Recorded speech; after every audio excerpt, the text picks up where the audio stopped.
Just heading down to Toonumbar. It's our first round for the Bass Electric series this year for 2021. Bit of a drive. I've double checked all the road crossings. Everything seems to be open, so I can get a free run down there, as we've had some pretty good rain earlier in the week. So it's all good there. Water's going to be quite dirty. I've been there before when it's been dirty and had a strange, I wouldn't say strange, I would say an eye-opening to what baits or what subtle baits the bass down there can hone in on when the water's very dirty. Seem to work out what to throw and whereabouts they sort of stage up when the water's dirty, whether it's in regards to inflow and the little bit of current the lake gets as the water's going over the dam wall. It creates a bit of a current in the lake. So I'll have to double check. No pre-fish for this round. Just check on the day and adapt as soon as possible. I'll get back to driving. Just leaving hometown now, and we'll be dropping out of service soon. See you guys there.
Big shoes to fill. I hope we can do it. I hope Westy can do it. I'm relying on you, mate. No. Don't rely on me. Secondly, I would like to extend a big thanks to Cole Linton from BKK Hooks for jumping on board and supporting the series for 2021. Although Cole, I've only met Cole a few times fishing the electrics, and man, I'm sure he'd love to be here if he could be. I know, and a lot of you guys have fished the series for a long time. Mate, the dedication that you guys show to come to these events is just awesome. Like, you know, people that fished Moogra last year, you knew how bad it was, but yet you still showed up. You knew what this weekend was going to be like. You know, we all knew the water's going to be, you're still here to have a go, which is, you know, to me, it's so, mate, that's why I fish it, because I love it. I love, you know, fishing with you guys. Life jackets, if you're in a boat by yourself and it's under 4.8 metres, you have to wear a life jacket at all times.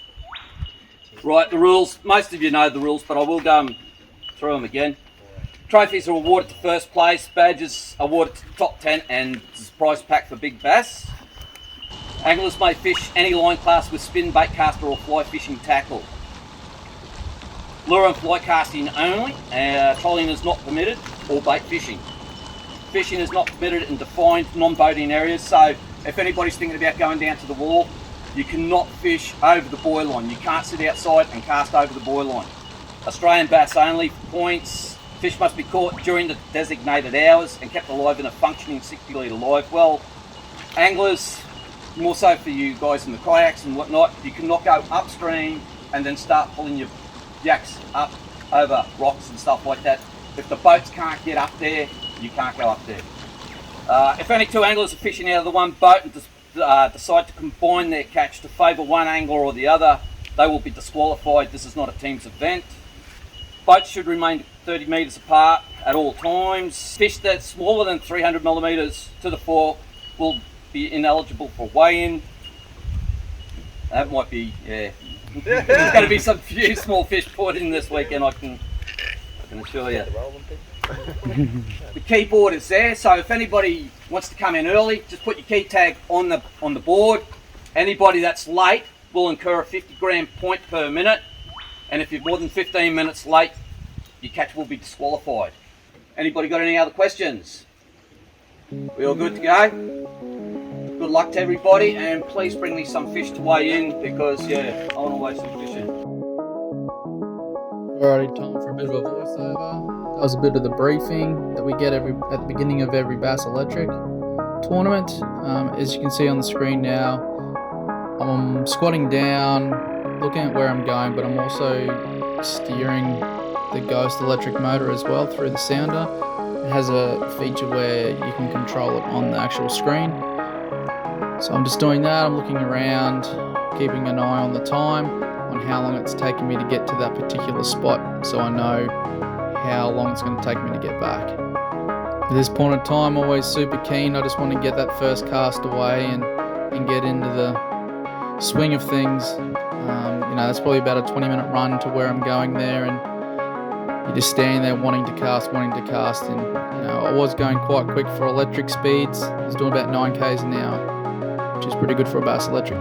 So first cast, I've chosen the beetle spin. It's just something I chuck a little bit of. Just working through my paces pretty much. No pre-fish has gone into this tournament. I've just turned up. We're looking at, possibly 1 o'clock by now. And I'm just going through the paces.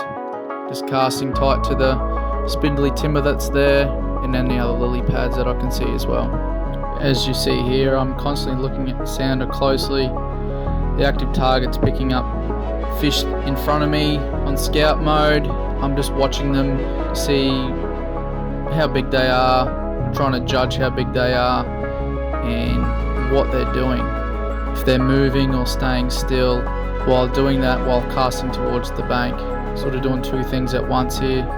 Sometimes you'll find fish out off the banks, but you won't get them to bite. They'll go to the bank to feed.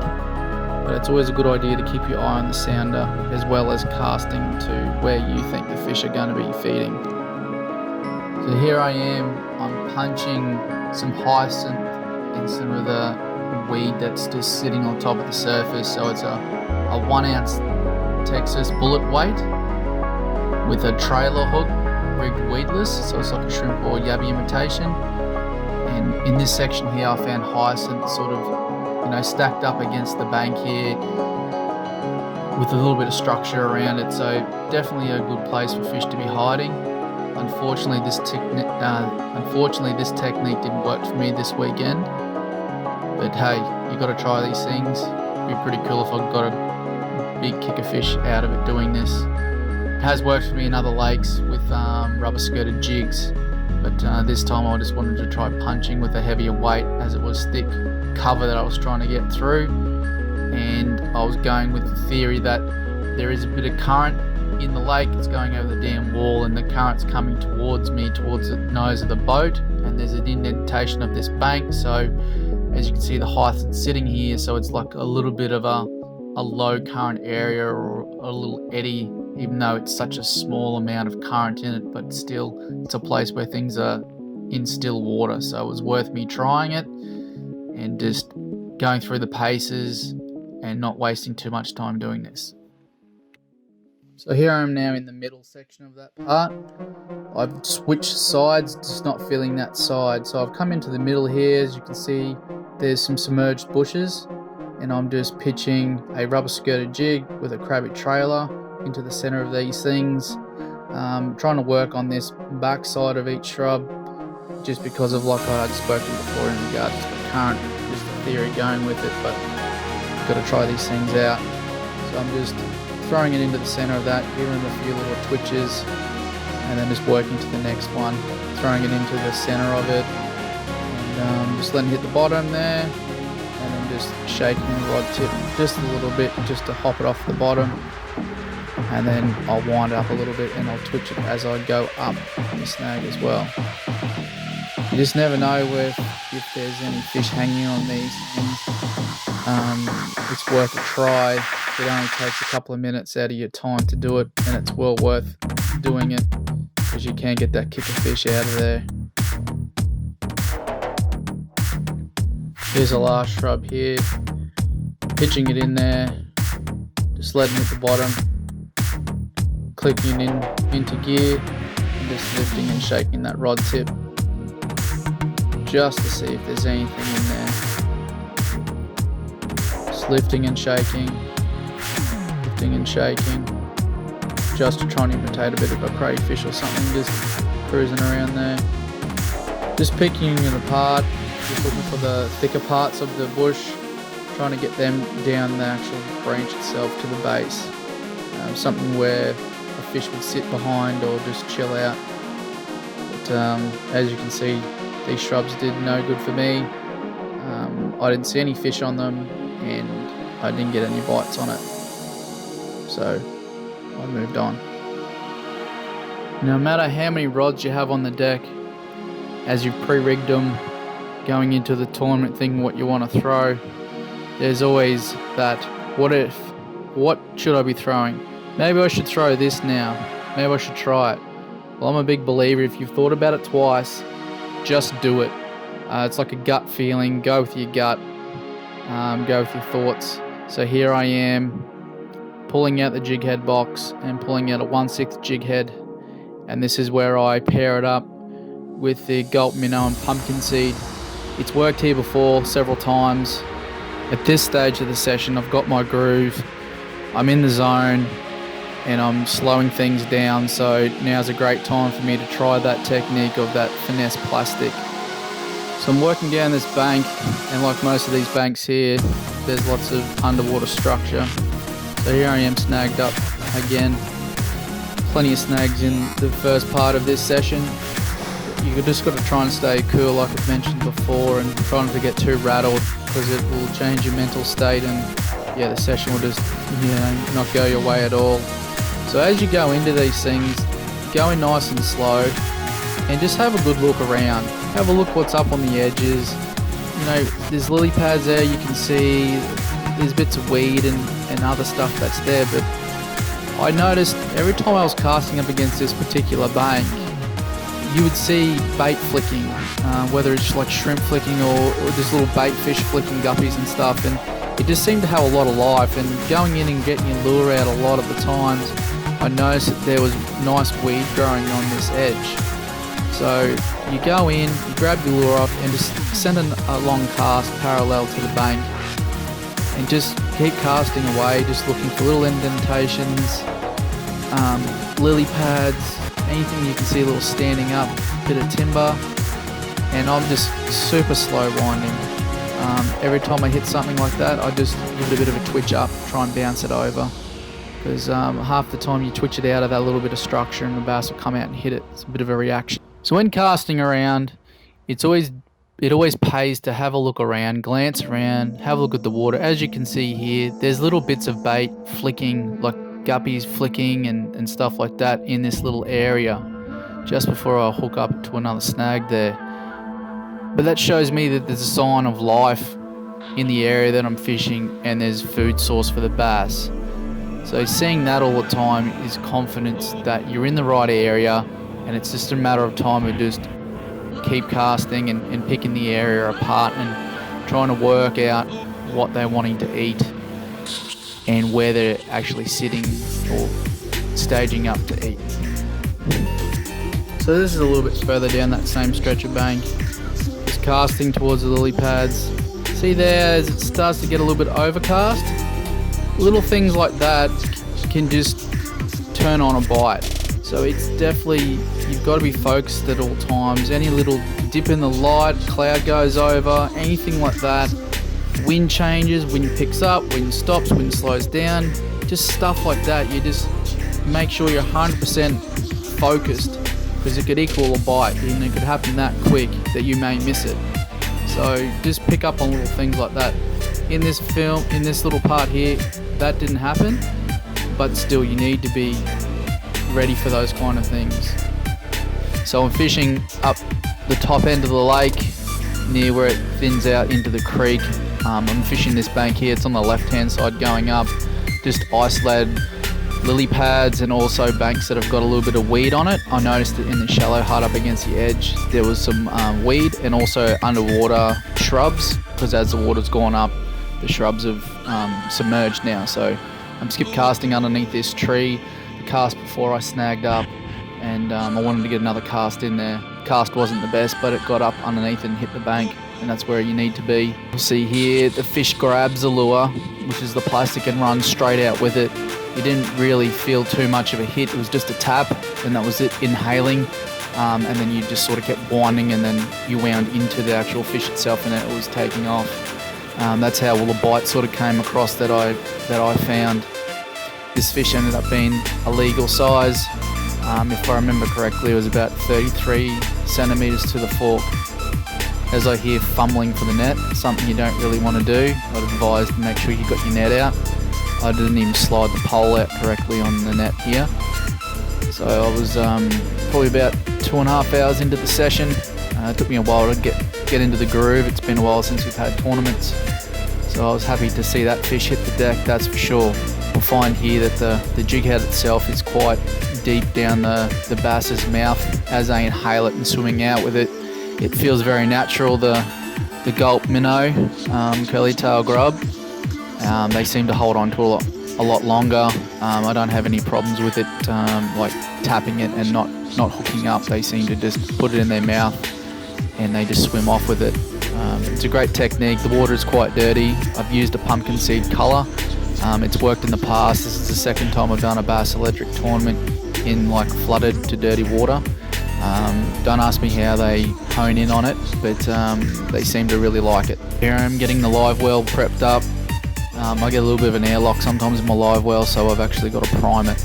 So you'll see me with a milk bottle out the back. If you ever see me doing that, you know I'm priming my live well. Just casting here along the bank in the shadows. This bank had weed on it, only a little bit of weed, but also it had a lot of structure, like debris. You can't see it because of the dirty water, but you can feel it when you're rolling your plastic or whatever lure you're using. Every now and then I was snagging up, and I just knew that there was a lot of structure there, so good chance it would hold like bait and guppies and stuff like that. These bass are cruising up along the banks eating. Just making nice long casts, just trying to cover as much ground, keeping the boat pretty close to the bank and casting on a pretty big angle along the bank, just trying to keep it in that zone as long as I can.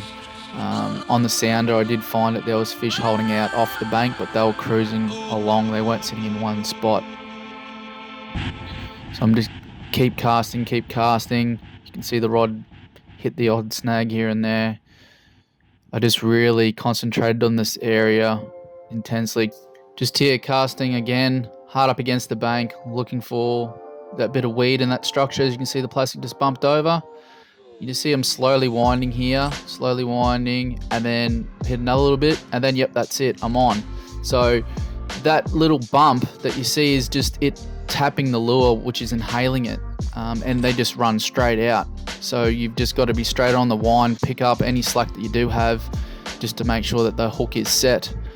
Using quite light line on a light rod. Happy to have this fish in the boat, as it's my second fish and it was a legal fish. So at this point I'm super stoked. It doesn't look like it, but yeah, other anglers might be watching me and I like to keep it down. It was a tough day. No one likes to hear someone yahooing and carrying on a tough day. It's sort of a mental thing. So super stoked with getting that second fish in the boat. Now the best time of day, surface fishing. Fishing a heavy shaded bank, watching bass swirl all along this bank, and I just seemed to be out of reach every time, just seemed to be out of cast distance. So I've focused the last little bit of my time in this area here where I've seen a few bass sort of swirling, and there seemed to be a lot of action around this area. Just making long casts, covering as much ground as possible, up against the weed and lily pads and structure anywhere I can see something, and just shaking that rod tip very lightly just to get it sort of disturbing the top of the water, and then just slowly going into a roll. And there you go, I've picked one up there. There was a swirl there a couple of minutes prior to me casting there. I've got my rod quite high, trying to keep that fish out of the structure that's under there. There's sort of some shrubs and some weed and stuff like that. I'm trying to get it out. I'm using light line and light rod here, so no time for the net with this one. Just get it in the boat. I've got the run down to a particular time that I need before I can get back. Run the ruler over it, and just to make sure it's big enough. So the fun part of upgrading is catching the fish back out of your live well and weighing them individually and finding which one is the upgrade and which one needs to go back. All in a hurry, as I need to get back, or I'll get a late penalty for every minute that I'm late. And with the fish in this lake and the size they are, you don't want to be a couple of minutes late because you won't have a bag left. So now it's full speed home. Always like to clean up the deck as I'm going back, as I've got like a 20-minute run. So I'll just tidy up everything, put things away. Just go a bit of a rundown on what I've got on the boat. So I've got the Lowrance Ghost up the front, 24 volt. It's got me at 97 pounds. I've got a Elite FS 9 up the front with active target. In the middle of the boat, I've got a HGS 12 carbon. Both sounders are networked and have the controls for the Lowrance Ghost to steer it. As I've got this on course lock, and if I need to adjust it, I can just tap the controls on the screen to just slightly fine tune its steering. On the back, you can't see it in the video, but on the back I've got a 3 horsepower Haswing electric motor that is also 24 volt, and I had the opportunity to borrow 2 12 volt lithium batteries to try it out, as I needed battery life to last me 2 days, and I needed to be able to go fast to get to the area that I need, because up this top end of the lake it becomes a bit of a car park, gets a lot of attention because that part of the lake has always seen good results in these tournaments. So the lithium batteries were Volt X lithium batteries, they're 100 amp, 12 volt like I mentioned, and I just got them in series to make 24 volt. I've noticed with these batteries that it has definitely lightened my boat up, for obvious reasons, that my AGM batteries are way heavier than lithium batteries. My boat sits a little bit higher in the water, but also noticed speed. I used to get about 8.4 k's an hour with 90% power on the back and 90% power on the front. This time, doing the same thing, I was finding I was getting 9 k's an hour. Some people will ask why 90% on the motors. If you ever get the opportunity to put a watt meter on your motor, you'll see a big difference between 100% and 90%. The watts drop quite immensely, which if you're dropping the watts but you're hardly dropping speed, which I'm talking about, you're only losing like 0.1 to maybe 0.2 of a k, but getting way more battery life. In a scenario where you're doing long runs and you need battery life, it's definitely worth just knocking it down to 90% and just losing those very small points of k's an hour in speed, just so you have the legs to travel, and without a doubt having confidence in your batteries that you've got enough. Some people have the privilege with their lithium batteries that they've got an app on their phone where they can see amps drawn, so they can monitor the percentage of power left in their battery. The lithium batteries I had on that day didn't have this function, so I was just running at 90%, knowing that the wattage drops a lot, so then I know that the amp hours that it's pulling is going to drop a lot as well. So I'll give you a bit of a rundown on how the tournament ended, as I didn't have any more room on the SD card due to me failing deleting stuff from my last trip that I haven't put on my computer. So the day that you've just watched, I weighed in 2 fish for 1.495. Second day, I fished the same areas. I focused a lot more on like a 100-meter stretch of bank, really picking it apart, waiting for those bites. I managed 3 legals.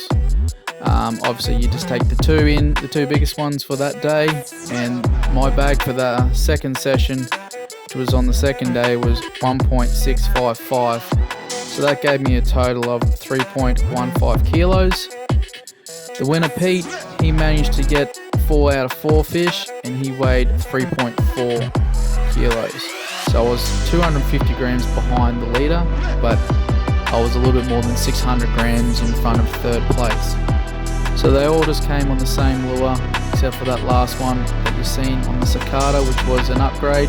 But yeah, the rest came on the 1/6 jig head with the pumpkin seed gulp minnow grub. Great lure for this lake. It's done well in the past for me, and it did well this weekend for me as well, getting me a second place finish. Big congratulations to Peter Bostock. He turned up for the weekend for some fun with his good mate, and he got a great result, catching his 4 out of 4 fish. So big congratulations there, mate. It's good to be doing tournaments again. It's great to get the monkey off the back and get a good finish to the start of the year. Something that I don't always manage to do. I always do terrible in my first comp, but this time Toonumbar's done it for me again with another great finish in second place. Thanks to ABT and BKK Hooks.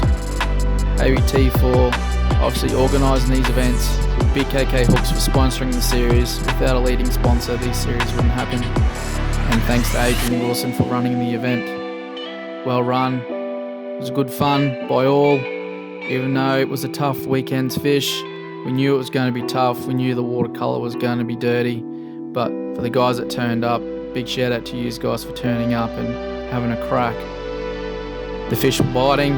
It was just sifting through those small ones or being in the right area and catching the right size ones. So until next time, guys, keep casting, keep believing.